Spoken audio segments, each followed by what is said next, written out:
প্ৰথমেই জাতীয় যুৱ বাহিনীৰ তৰফৰ পৰা আপোনালোকক সংগ্ৰামী অভিনন্দন জনাইছোঁ আৰু অনাগত দিনৰ বাবে শুভেচ্ছা জনাইছোঁ। মোৰ কথা হ'ল দুটা। আমি জাতীয় যুৱ বাহিনী এইটো কাৰণে কৰিব লাগিব, ৰাইজৰ দলক শক্তিশালী কৰিব লাগিব আৰু অসমখনক দুৰ্নীতিমুক্ত কৰিব লাগিব।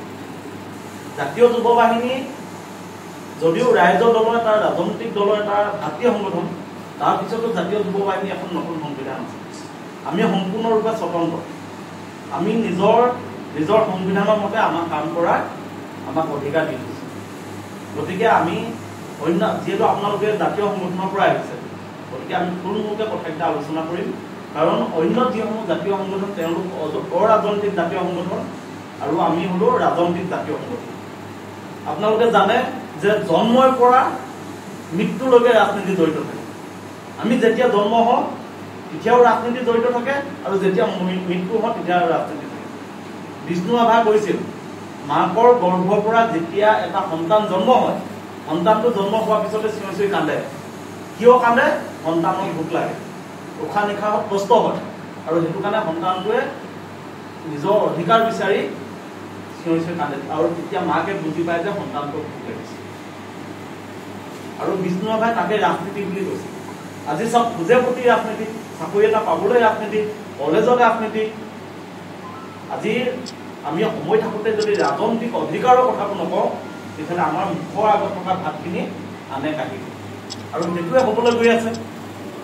আজি দেখিছে অসমীয়া বাতৰি কাকতত, অসমীয়া প্ৰতিদিনত এটা নিউজ আহিছে যে NSPC যি আমাৰ বৃহৎ নদীবান্ধ আছে, এই নদীবান্ধটো বিশেষজ্ঞ কমিটিৰ যি প্ৰতিবেদন, এই প্ৰতিবেদনক অৱজ্ঞা কৰি কেন্দ্ৰীয় চৰকাৰে নিকাম কৰিছে। আৰু শেহতীয়াকৈ কেন্দ্ৰীয় চৰকাৰে স্বীকাৰ কৰিছে যে NSPC নদীবান্ধটো তেখেতলোকে কি কয় আমাৰ বিশেষজ্ঞ কমিটিৰ যি প্ৰতিবেদন তাক নষ্ট কৰি তেখেতলোকে নিৰ্মাণ কৰিছে, আৰু আমাৰ নামনি অংশত বাস কৰা মানুহৰ জীৱনৰ প্ৰতি ভাবুকি অহাৰ সম্ভাৱনা আছে, কেন্দ্ৰীয় কমিটিয়ে স্বীকাৰ কৰিছে। তেতিয়াহ'লে আপোনালোকে কওক, যদি নামনি সোৱণশিৰি জলবিদ্যুৎ প্ৰকল্পটো ভাগে তেতিয়াহ'লে তাৰ দায়িত্ব কোনে হ'ব? অখিল গগৈ ডাঙৰীয়াই এখন কিতাপ লিখিছে, মৰুভূমি আহে লাহে লাহে। আপোনালোকক আমি যিহেতু আজি আপোনালোকে আহিছে, আপোনালোকক আমি কিতাপখন দিম। মৰুভূমি আহে লাহে লাহে এখন কিতাপ লিখিছে, যিখন কিতাপত সুস্পষ্টভাৱে উল্লেখ আছে যে সমগ্ৰ অসমত যি 134টা বৃহৎ নদীবান্ধ নিৰ্মাণ কৰিবলৈ গৈ আছে, এই নদীবান্ধৰ ফলত অসমখন এদিন মৰুভূমি হ'ব। এতিয়া আমি জাতীয় যুৱ বাহিনী হৈ ৰাজনৈতিকভাৱে আমাৰ অসমৰ প্ৰতি আহিবলগীয়া যি ভয়াৱহ সংকট, এই সংকটৰ বিৰুদ্ধে আমি মাত মাতিব লাগিব। আজি আমি সকলোৱে ৰাজপথত সংগ্ৰাম কৰিছোঁ। মই ছাত্ৰ মুক্তি সংগ্ৰাম মন্ত্ৰী কৰিছিলোঁ, বিতুপৰ্ণক কমাৰ্চ কলেজত লগ পাইছোঁ, আমি ভাইটিক লগ পাইছোঁ। আমি ছাত্ৰ মুক্তি সংগ্ৰাম সমিতিৰ পৰাই আজি ৰাজনৈতিক মঞ্চখনত আহিছোঁ। আমি সকলোৱে জাতীয় সংগঠন কৰাৰ পিছত শেষত আমি ৰাজনৈতিকভাৱে আমি বদ্ধপৰিকৰ হ'বই লাগিব।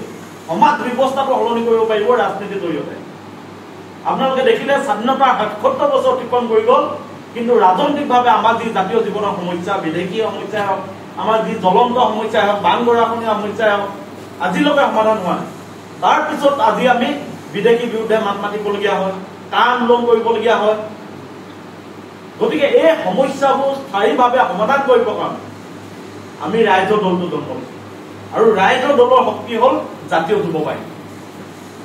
যিকোনো এটা ৰাজনৈতিক দলৰ যুৱ সংগঠন যদি নাথাকে, সেই সংগঠনটো মেৰুদণ্ডহীন।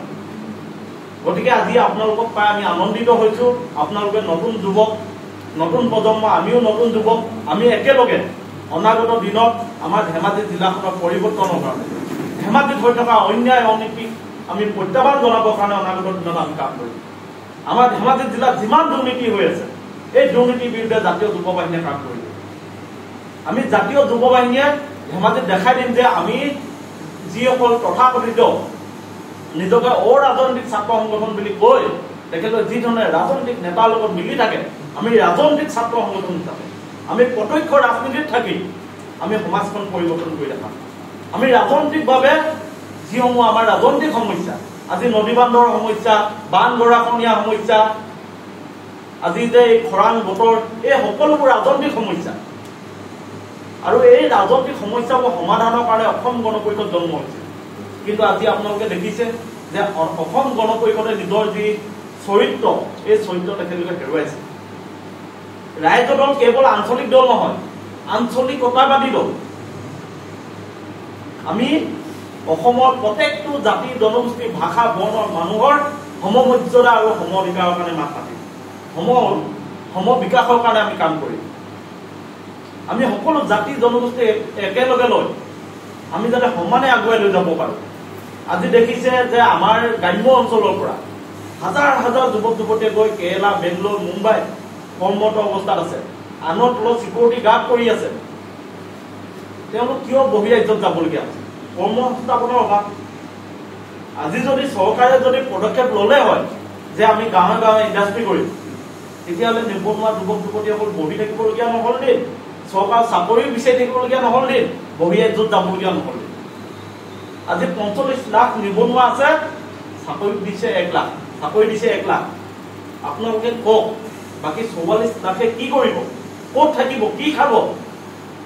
গতিকে আমি ৰাইজৰ দল জাতীয় যুৱ বাহিনী আমি সিদ্ধান্ত লৈছো যে আমি সৰু সৰু উদ্যোগ গ্ৰহণ কৰিম, উদ্যোগ গঢ়িম, আৰু তাৰ কাৰণে আমি 26 নিৰ্বাচনটো ৰাজনৈতিকভাৱে কৰোৱা। আমাৰ যদি গাঁৱত আমি সৰু সৰু উদ্যোগ, যেনে ধৰক আমি ভীমকলৰ পৰা যদি আমি বেবী ফুড বনাওঁ, আমি বীজ জলকীয়াৰ পৰা বা আম টেঙা বা বিভিন্ন ফল মূলৰ পৰা যদি আচাৰ বনাওঁ, আমাৰ যিহেতু কৃষি প্ৰধান দেশ, আমাৰ কৃষকৰ যিসমূহ আমাৰ ধান উৎপাদন হয়, সেই ধানৰ পৰা আমি চাউল কৰি আমি যদি বহিয়া ৰাষ্ট্ৰত বিক্ৰী কৰোঁ, তেতিয়াহ'লে আমি ইয়াত সৰু সৰু উদ্যোগ কৰিব পাৰিম, হয় নহয়? তাৰ কাৰণে মেচিন লাগিব, পৰ্যাপ্ত পৰিকল্পনা লাগিব চৰকাৰক। গতিকে আমি কৈছো যে আমি চৰকাৰৰ অংশীদাৰ হ'ব খোজো, ৰাইজৰ দলে চৰকাৰৰ অংশীদাৰ হৈ নতুন প্ৰজন্মক আমি সংস্থাপন দিব খোজো। আজি তাৰিখত চাকৰি পোৱাটো সম্ভৱ নহয়। গতিকে এটা নতুন পথত, নতুন বাটত আমি নতুন প্ৰজন্মই এতিয়া বাট বুলিব লাগিব, নিজৰ বাট নিজে কাটিব লাগিব। আজি পৰজীৱী হৈ একো লাভ নাই। গতিকে আমি জাতীয় যুৱ বাহিনীয়ে এখন নতুন সমাজ গঢ়িব খোজো, এখন নতুন ধেমাজি গঢ়িব খোজো, যিখন ধেমাজিত আমি সকলো জাতি জনগোষ্ঠী একত্ৰিত কৰিব খোজো। আৰু আপোনালোকক আমি কৈছোৱে যে আমাৰ পৰিকল্পনা হ'ল সকলোকে লগত লৈ এখন সম বিকাশ, সম মৰ্যাদা, সম অধিকাৰ থকা সমাজ প্ৰতিষ্ঠা। আমাৰ দলত যদিও আমি নেতৃত্বত আছো, আজি আপোনালোকে আহিছে আমাৰ সতীৰ্থ, আমি সকলো একেলগে থাকিম, সকলো সমান অধিকাৰ থাকিব। আপোনালোকে চাব, অন্য দলতকৈ, অন্য সংগঠনতকৈ আমাৰ সংগঠনটো পৃথক। আপোনালোকে আমাক খুব যেনেকে আপোনালোকে আগতো কৈছে জাতীয়তাবাদ কি জানে, আমাৰ জাতীয়তাবাদটো একেই, কিন্তু আমাৰ জাতীয়তাবাদত আপোনাৰ ৰাজনীতি আছে। ৰাজনীতি বেয়া নহয়, নতুন প্ৰজন্মৰ ৰাজনীতি বুলি ক'লে বেয়া পায়, কিন্তু আমি কৈছো ৰাজনীতি বেয়া নহয়, সৎ আৰু সততাই ৰাজনীতি কৰিব লাগিব। আজি চিচি বৰগাঁও জিলা পৰিষদৰ পৰা আমি জিলা পৰিষদ খেলিছিলো, একেবাৰে সামান্য ভোটত হাৰি গৈছো, একেবাৰে কম ভোটত। বিজেপি আৰু কংগ্ৰেছৰ বিৰুদ্ধে আমি নতুন প্ৰজন্মৰ যুৱক হিচাপে যিটো প্ৰত্যাহ্বান জনাই 10,000 ভোট পাইছো, সেইটো বহুত ডাঙৰ কথা। আমি ক'তো খানাও দিয়া নাছিলো, কেৱল মানুহক আহ্বান জনাইছিলো যে নতুন প্ৰজন্মৰ যুৱক হিচাপে ওলাই আহিছো, দুৰ্নীতিৰ বিৰুদ্ধে ওলাই আহিছো, গতিকে এবাৰ আপোনালোকে আমাক সুযোগ দিয়ক, সেই কথাকে কৈছো। হোৱাৰ পিছত মানুহে 10,000 মানুহে ভোট দিছে, বিজেপিয়ে 11,000 ভোট পাইছে, কংগ্ৰেছে 7,000 ভোট পাইছে। গতিকে নতুন প্ৰজন্মক মানুহে আদৰি লৈছে। আমি ভাবো নতুনত্ব মানুহে বিচাৰে, আৰু নতুনত্বহে এখন সমাজ পৰিৱৰ্তন কৰিব পাৰে। গতিকে আমাৰ দায়িত্ব, আমি এখন নতুন ধেমাজি, নতুন অসম গঢ়ি কৰিম, আৰু তাৰ কাৰণে আমি আজিৰ পৰা কাম কৰিব লাগিব। আপোনালোকক আমি সকলোকে স্বাগতম জনাইছো, আপোনালোকে আহক, আমাৰ দলত কাম কৰক, আমি সকলোকে দায়িত্ব দিম, আৰু সকলোৱে একেলগে আমি হৈ আমি আগুৱাই যাম।